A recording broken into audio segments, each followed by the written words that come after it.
Hi, I'm Kandace Trujillo. I'm with the Battleship Texas Foundation. I am the Vice President of Visitation and Special Events, and we're here currently on Battleship Texas, which is a World War I, World War II battleship that served both in World War I and World War II. Today we're going to talk a little bit about the history of Battleship Texas, as well focusing a little bit more on the interwar period in between World War I and in World War II.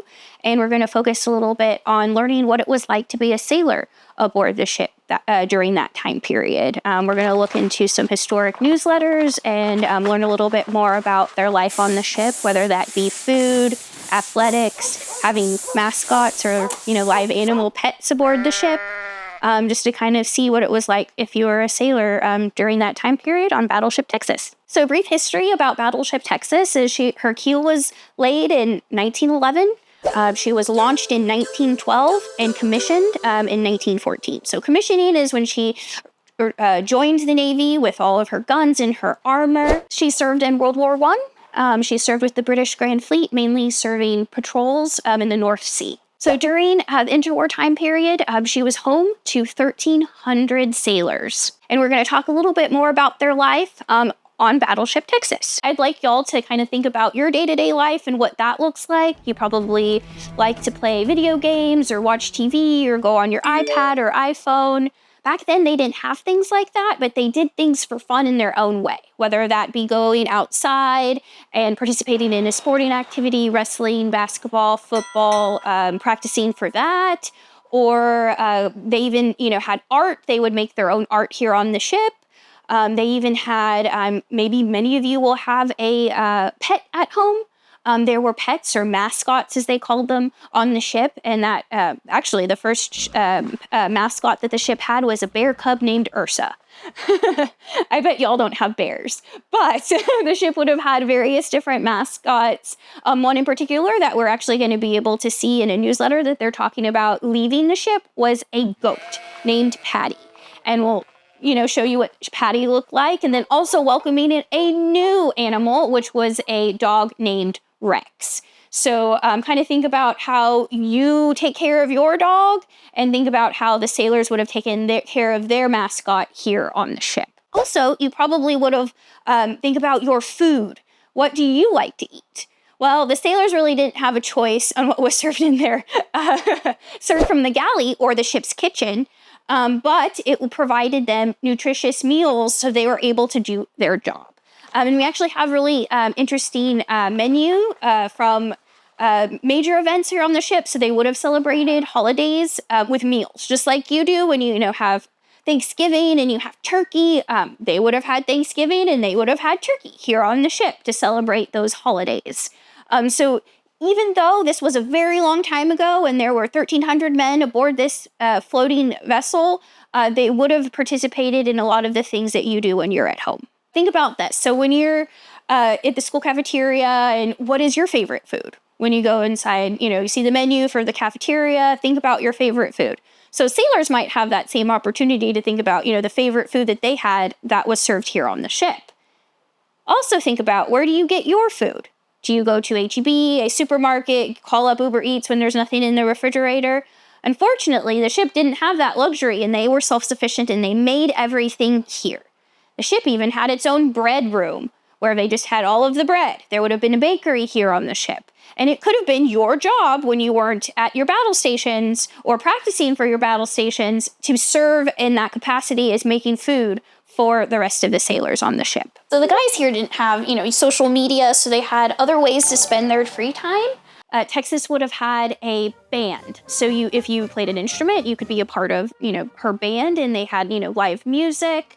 They even had dances to celebrate special occasions when they're, at a port and they were able to go on shore and have a big dance. So again, we talked about not having social media. So everything would have been live. They would participate in live music and they would dance with each other. They had a really close bond. And in that 1,300 sailors, they were all men. They were also able to get movies. They would be able to bring film, not, the movies you see today, actual film, and they would project it onto canvas on main deck or on the top of the ship, and able to watch movies together. So it was very close bonded place where they worked together, as well as spending their free time. As well, you probably have a library at your school. Texas would have had a library where they were able to check out books and get some magazines to learn a little bit more about what was going on in the world. Hi everyone, we're located in the aft head, or the ship's bathroom or toilet area. So this is where the crew would have gone to the restroom. So as you can see, it looks different than your normal toilets that you would have at school or at home. So this was actually a trough system. So it wasn't, a toilet where you would normally flush. Water would flow this way, then go over side of the ship. So you would go in and use the restroom and then come out and wash your hands and do all of that. You'll notice that there are wooden toilet seats, so not the most comfortable, but you kind of have to put your mindset way back during that time period when many of these sailors didn't have running water in their homes and they were still using an outhouse. So this must have been really nice for them. Also, think back, I said there were, 1,300 young men, sailors on the ship. So you think they pulled pranks on one another? Absolutely, they did. I'm sure your teachers would like me to tell you, please do not do this at home. And one of them was right here in the aft head, and that is they would light a piece of toilet paper on fire. And remember the trough system, so it would flow this way. So they would light a piece of toilet paper on fire, let it float, and so all of these people would get a hot seat, and that's what the prank was called, or fireboating. So that's just an interesting prank that they would pull on each other here in the aft head. So head is the term that sailors would have used for the toilet or restroom area.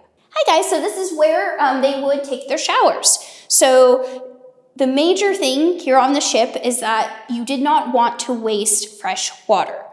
So this limited the amount of time that you would have to take your shower. So it's not like you go at home and you're like, you had a rough day, so you're just gonna, relax in the shower. No, you had to come in, take a very quick shower. So basically get the water, soap up, rinse off really quick, less than 3 minutes, because it was very important not to waste the fresh water, because you only were on a ship, a limited supply, and you did have evaporators that would make fresh water, but those were very limited. So now we're at what the ship calls Main Street.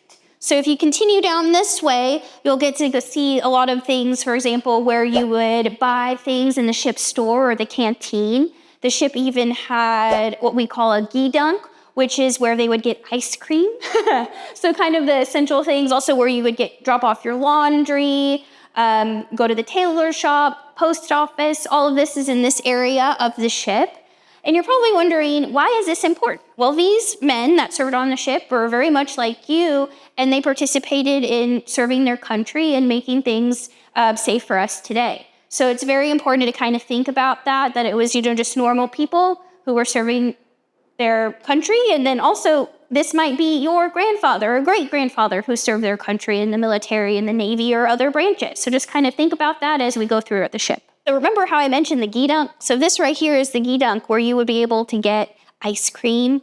It also had soda fountains. So you can see behind me the Coca-Cola machine. So this, of course, would have been a special treat for the sailors, and a lot of the bigger ships during this time period had them. Oh, hey, sorry, I'm busy. I'm filming something for students. Okay, bye. Let's talk communication. So I was able to just instantly communicate with someone. How do you think the sailors did? Were they able to talk to their family members instantly? How long do you think it would take them to be able to communicate with their loved ones? Would they have to write it down, mail a letter? Think about that. How long? A day? 2 days? A week? A month? Sometimes it would take that long, a month or two, for able to communicate, and they would have to do it by letter. They would have to type it up or write it out on a piece of paper, go to the post office here on the ship. It would get in with the rest of the letters from the rest of the 1,300 crew members, go on another ship, and hopefully won't get lost, so that it would finally make its way to their loved one, so they were able to read what was going on. So just kind of think about how you communicate and how sailors back then would communicate. Kind of different, but also you want to be able to communicate with people you care about. Just like the sailors, you do too. Right now we're located on the stern or the back of Battleship Texas. As you can see, you can kind of look around, we're undergoing restoration, where we'll be redoing the decking, and you'll notice that the back of the ship looks different. That portion has been taken off so that we can restore it. Also, take a look. You'll see some kind of open spaces. So this is where, when we were talking about how the sailors had some free time where they would be able to exercise out here, they would run, they would practice football, they would practice wrestling, just to come out here to get fresh air when they weren't working. So you're probably wondering, how do we know all of this information about the day-to-day life of the crew of Battleship Texas during the interwar era? Well, primary sources. So they would write it down in their diary, the newsletter, like the one I'm holding here from February of 1931 called the Texas Steer. So we actually have several copies of different types of newsletters. So during the interwar period, they would have had the Texas Steer, and then they also would have had a newsletter called the Texan. And that's where, we get to read and hear about how the sailors describe their time on the ship, whether it would be what's going on in the world, how the various sporting teams did. For example, we know that in the 1920s, the Texas's basketball team won Pacific championships against other battleships in the Pacific Fleet. And we know that because it's all documented on these newsletters. So this is all a type of communication. Kind of think about, how do we document our day-to-day lives, whether it be social media, or do you still keep a diary where you write down your thoughts in a journal? How about news? How do we distribute news? Do we have it on a newsletter like this, a paper, or on TV, or via the internet? So this is just how communication has evolved throughout time. Thank you for coming with me as we toured around Battleship Texas and learned a little bit more about the interwar period here on the ship. For more information about the ship and her restoration process, please visit our website, battleshiptexas.org. You can also learn about her artifacts and all of the stuff that we've got going on with the ship. Thank you again for coming. I'm Kandace Trujillo with the Battleship Texas Foundation. I hope to see you at the ship soon.